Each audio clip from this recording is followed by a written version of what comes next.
Hey guys, welcome back to the channel. It's WinterhelmGames and we're back with another horror stories reaction from at Twisted Tales 2. So it's Twisted Tales. Obviously you see the image up on the screen. I can probably show you here at the end. Normally, there we are. This image here, Twisted Tales. Go and show them some love. Let them know that I sent you across. And I want to start this off as I have done from last week. And try and keep these going on a Tuesday as much as I can, at least for the next few weeks until around Halloween time. Maybe in the start of November, we'll see how many stories I can get done. But last one we done was four horror stories around Michigan, and they were interesting. They were very good. So I want to see if there's any other horror stories out there from around America that our American viewers can let me know about. In the meantime, this is 3 Halloween horror stories that will make your blood run cold. So like and subscribe if you've enjoyed these reactions. Let's get into it. Halloween was always my favorite time of year. I love the costumes, the decorations, and the excitement in the air. This happened about 10 years ago, and that year, I had the perfect outfit. A costume I made myself. It was unique, a mix of a vintage look with modern touches. I had spent weeks working on it, sewing every detail, and I couldn't wait to show it off at the big Halloween event downtown. The place was packed when I got there. Music was blasting, people were dancing, and everyone was dressed up. I felt pretty good about my costume. It was exactly how I pictured it. Almost immediately, people started coming up to me, saying how much they loved it. I smiled and thanked them, feeling proud of my hard work. But then after a while, some people started saying strange things. One guy came up to me grinning and said, "I just saw you a minute ago. It's so cool you're doing a twin thing." I blinked, confused. "What do you mean?" I asked. He pointed behind him, but when I looked, I didn't see anyone. "You know, the other girl wearing the same costume as you." I laughed it off, thinking maybe he was just mistaken. After all, there were so many people there, and it was dark. I didn't think much of it until another person said something similar. Yeah, but the thing that would be freaking you out at this point is that you've made this yourself. It's unique. It's not as if you've bought something and hopefully no one's wearing the same costume. You've made this from your own imagination. So that would be where you'd be going, okay, well, I have to find this person and see what's going on. How did they come up with the exact same thing? This time, it was a woman dressed as a witch. She looked at me and said, "I just saw you at the bar. How did you change spots so fast?" My stomach turned a little. "I haven't been to the bar," I told her. She frowned. "Really? Well, there's someone here who looks exactly like you, down to every little detail." Now, I was getting freaked out. How could someone have the exact same costume as me, especially one I made myself? It wasn't something you could buy at a store. I decided I needed to find this person. I didn't know why, but something about it just didn't feel right. Yeah. I walked around the party, scanning the crowd for anyone who looked like me. After what felt like forever, I finally spotted her. Or me, I guess. She was standing near the dance floor facing away from me, talking to a group of people. I stopped dead in my tracks. The costume was identical, right down to the handmade details, the little buttons I'd sewn on the jacket, even the tiny rip in the hem that I hadn't had time to fix. It was all exactly the same. I took a deep breath and started walking toward her. My heart was pounding in my chest. I didn't know what I was going to say, but I needed to know who she was. Yeah. As I got closer, she suddenly turned and looked straight at me. Her face was blank, expressionless. For a split second, I froze. It was like looking into a mirror, but something was off. I couldn't put my finger on it, but the way she stared at me made my skin crawl. Before I could say anything, she turned and slipped into the crowd. I pushed through people trying to catch up to her, but by the time I reached where she had been, she was gone. It was like she had disappeared into thin air. I spent the rest of the night looking for her, but she never showed up again. No one else mentioned seeing her either, which made me wonder if I had imagined the whole thing. Other people say By the time I left the party, I was exhausted, confused, and a little shaken. I couldn't stop thinking about how she looked at me. the weirdness didn't stop there. Over the next few days, strange things started happening. It began with little things, objects in my apartment not being where I left them, lights flickering for no reason, and once, I found my front door unlocked when I was sure I had locked it. At first, I chalked it up to my imagination, maybe even leftover nerves from that night. But then, one night, as I was getting ready for bed, I saw something that made my blood run cold. I was brushing my teeth in the bathroom, and when I looked up into the mirror for a split second, I saw her, the doppelganger, standing behind me. She was wearing the costume again, the same creepy blank expression on her face. I whipped around, but no one was there. I felt like I couldn't breathe. I tried to tell myself I was just overtired, but I couldn't shake the feeling that something was seriously wrong. Everywhere I went, I felt like I was being watched. I started catching glimpses of her in crowds, reflections in windows, but every time I turned to look, she'd be gone. It got worse. One evening I was getting ready to go out when I saw her again. She was in the mirror behind me. I spun around, my heart in my throat, but there was no one there. I told myself it was just my mind playing tricks on me, but it felt so real. A few nights later it happened again. This time, I was sure I wasn't imagining it. I was lying in bed, trying to fall asleep, when I heard a creak in the hallway. I slowly sat up, my pulse racing, and there, just outside my bedroom door, she was standing there. She was wearing the exact same costume, standing still, watching me. I bolted out of bed and flipped on the light, but the hallway was empty. My costume was still hanging in the closet where I'd left it. I checked every corner of my apartment, but there was no sign of anyone. I didn't sleep that night. I stayed up, too scared to close my eyes, listening for any sound, any hint that I wasn't alone. By morning, I was exhausted and on edge. I couldn't keep living like this. I was constantly looking over my shoulder, waiting for that person, the doppelganger, to appear again. I didn't understand what was happening, but I knew it wasn't just in my head. After weeks of sleepless nights and paranoia, I decided I couldn't take it anymore. I packed up the costume and threw it in the dumpster outside. I figured if I got rid of it, maybe everything would stop. But that night, as I was getting ready for bed, I heard a knock on my door. My blood ran cold. I looked through the peephole, and my stomach dropped. Standing there under the dim hallway light was the girl wearing my costume. I didn't open the door. I didn't move. I just stood there, frozen in place, watching as they stood perfectly still, staring back at me through the peephole. After what felt like an eternity, she finally turned and walked away. I waited a few seconds and opened my door to see where she had gone, but I didn't see anyone in the hallway. The next morning, I left my apartment taking only a few of my essential items and went and stayed with my aunt across town. Thankfully, my lease was up the next month, and only then did I go back and clean out my apartment. I've since steered clear of any Halloween events, and it's been ages since I've worn a costume. That is a very weird one, but it kind of, the more you listen to it, the more I'm thinking, it sounds like it could be done for a film or a book or something, where it's like you're going into an old place, person moves into a new town, start a new life, and he gets this idea to make a Halloween costume, and then realizes after so much of review into the past that some girl died on Halloween night wearing the same costume that she created from her imagination. And then this guy comes along and makes the exact same one, wondering then what's going on. And she's like almost channeling this girl from beyond the grave in some way. That's the kind of vibe that I got from that, in terms of that could be a good series or a good film or something there for Halloween. Who knows? Maybe we'll see something like that, or maybe something like that already has been made. If you do know about something like that, let me know, because I'd love to watch it. But that was a really good one. Okay, so let's get into number 2. I've always been the kind of guy who loves Halloween. Every year I try to make my house the spookiest one on the block. I've done the fake spider webs, the skeletons, the fog machines, you name it. But this year, I wanted to take it up a notch. I wanted something really impressive.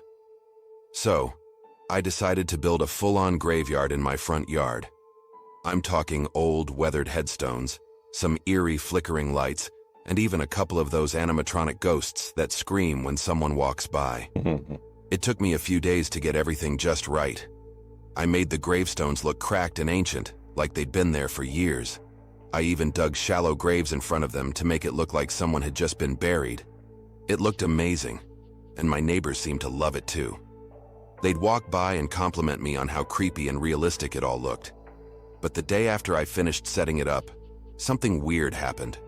I was out in the yard, checking to make sure everything was in place, when I noticed something I hadn't put there. It was a new gravestone. This one was different from the others. It looked newer, like it hadn't been part of my display from the beginning. What really freaked me out was that it had my last name carved into it. Miller. I stood there staring at it for what felt like forever. I was sure I hadn't made that one. I mean, why would I? I thought maybe one of my friends was pulling a prank on me, but this was too real. I hadn't told anyone about the decorations yet, so how could they know to do this? I tried to shake it off. Maybe I'd forgotten I made it, or maybe someone was just messing with me. But the next morning, it got even stranger. When I went out to check the yard again, there were fresh dirt mounds like someone had been digging during the night. I hadn't done that. It looked too real, like someone had dug up the graves I'd made. I couldn't stop staring at the gravestone with my name on it. It was starting to really freak me out. I decided to call the police just to be safe. I figured they'd come by, take a look, and tell me it was just a prank. But when they showed up, they didn't find anything unusual. No signs of anyone tampering with the graves, no footprints, nothing. They looked at me like I was crazy, but I knew something wasn't right. They told me to let them know if anything else happened, but I could tell they didn't believe me. That night I couldn't sleep. Every little sound made me jump.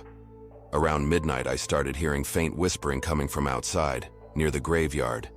At first I thought it was just the wind, but the more I listened, the more it sounded like actual voices. I couldn't make out what they were saying, but it definitely didn't sound like the usual nighttime noises. My heart was racing as I crept to the window and peeked out. There was nothing there. The yard looked exactly the same, with the gravestone standing silently in the flickering light. But I could still hear the whispering. It was like it was coming from the graves themselves. I grabbed a flashlight and went outside to check it out. But as soon as I stepped into the yard, the whispering stopped. The air was completely still. I stood there for a while just looking around, trying to figure out what was happening. Maybe my mind was playing tricks on me, but it felt too real. I went back inside, but I couldn't shake the feeling that something was off. I barely slept that night. Over the next few days, things got worse. Every night I'd hear the whispering, and every time I looked, there'd be nothing there. The police didn't take me seriously when I called them again. I stopped telling my friends about it too, because no one believed me. They thought I was just getting too caught up in the Halloween spirit, but I knew it wasn't that. Then, one night, just a few days before Halloween, I heard something different.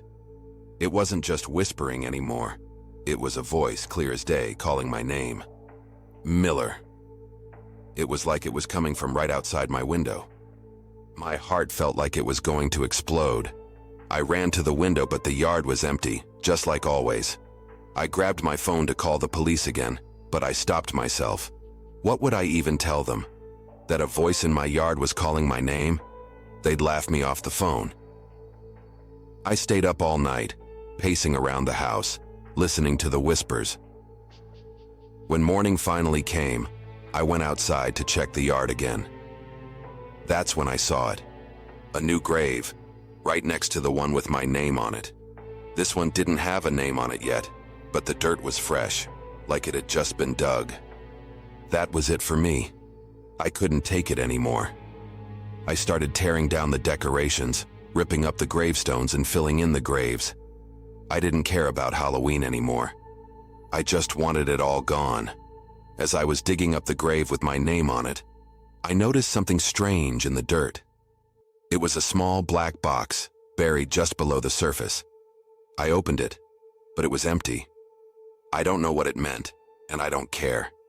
I got rid of everything and haven't put up a single Halloween decoration, after that year. Every now and then, I still think I hear those whispers at night, but I refuse to go outside. I try to tell myself it was all just some kind of elaborate prank, but deep down, I know there was something more to it. If there's one thing I've learned, it's that some things are better left alone, especially when it comes to Halloween. It's odd though. I mean, you don't know if that was just someone playing a prank, and he just took it to heart, and he just realizes there's something going on here. But who knows? I mean, we don't know. I mean, these stories could be embellished. We don't know if these are properly true or, representations maybe of what actually happened. Who knows? But it's interesting still to see what would have happened if you were in that situation. So I don't know. Personally, I probably would have tried to set up a camera to try and see who would be going near the place at night and blah, blah, blah, and do that for a few days over Halloween before taking everything down. But that's just me. Well, that was interesting. So, our last story, number 3. It was Halloween night, and my wife Hannah and I were sitting on our porch, handing out candy to the trick-or-treaters. We live in a quiet suburban neighborhood, where Halloween is usually full of cute kids dressed as superheroes, princesses, and ghosts. The air was crisp, and the jack-o'-lanterns we carved earlier glowed warmly beside the steps. Things were normal for most of the evening, but then we saw something strange. There was this one kid, probably no older than 7 or 8, walking up and down our street. His pirate costume was really worn out, like something you'd find in a dusty attic. It had holes in it, and his face was hidden behind a creepy old mask.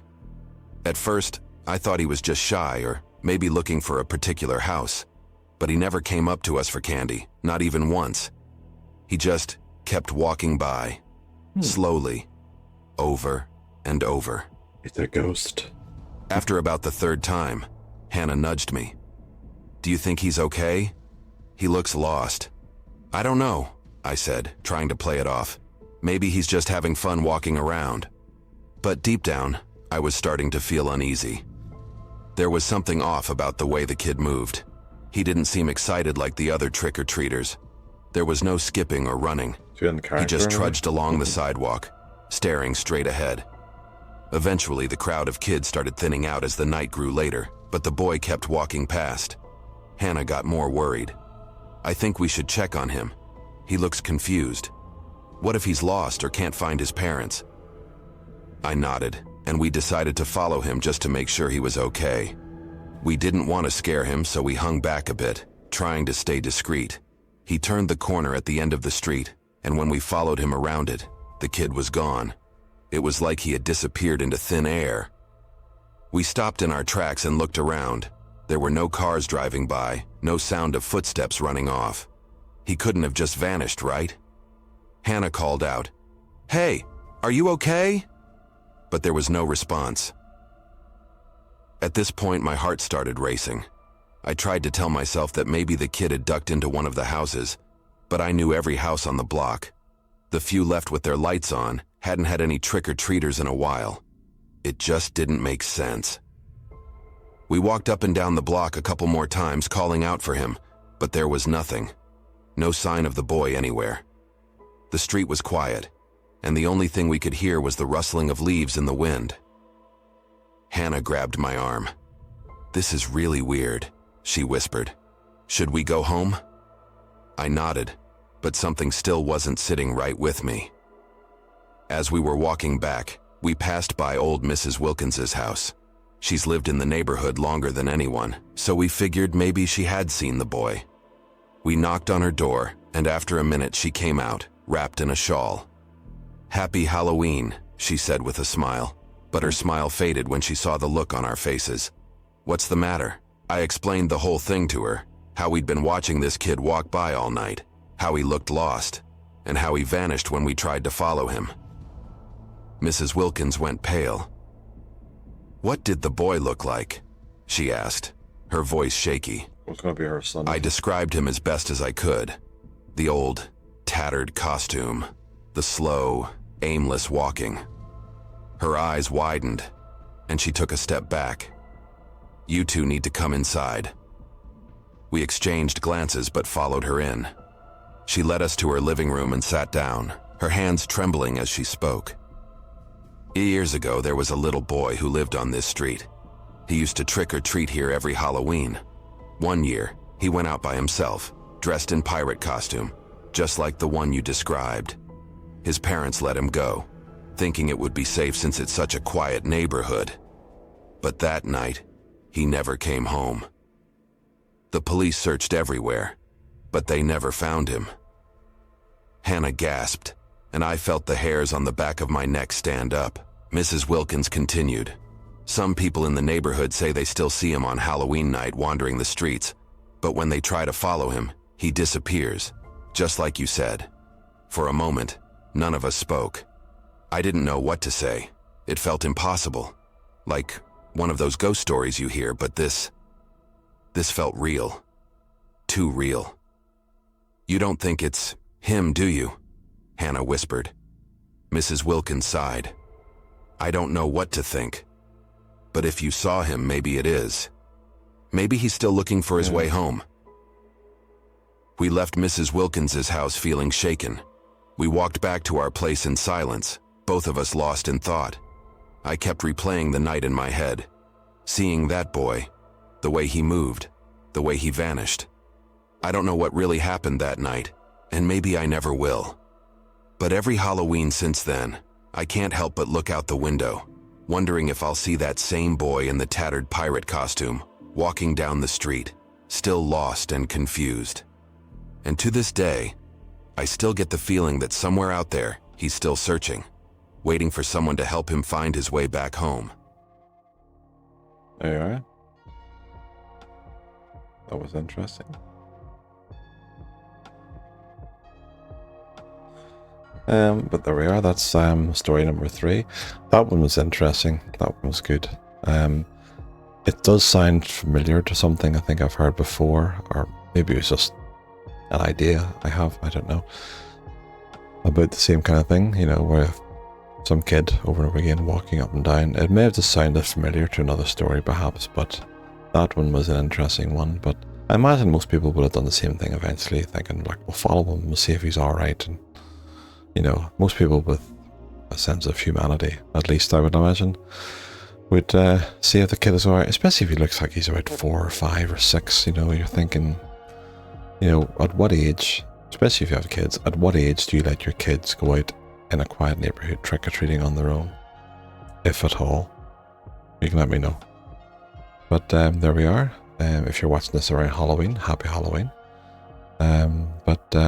Yeah, I'm going to keep trying to do these up as at least from September, October time. Every Tuesday if I can. But we'll see. We'll see how it goes. But thanks very much for watching, guys. Take care of yourselves. Have a great week ahead.